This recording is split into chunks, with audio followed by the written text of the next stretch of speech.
Welcome to the initial configuration video. You'll need two AAA batteries and the large side of mailFi. Later we'll be using the small side. Depress the large button from the top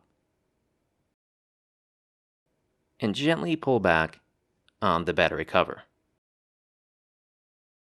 Now once the back part is exposed, roll from left to right. Notice that the little ends are flanged on both sides. For our purposes, the wheel on the back has been disabled, but notice the push button there on the top left-hand side. Install the batteries mindful of polarity. After they're installed, depress the black button, and you'll see the indicator light. Now, if it blinks slowly, hold it for a few more seconds till it's blinking like this, fast.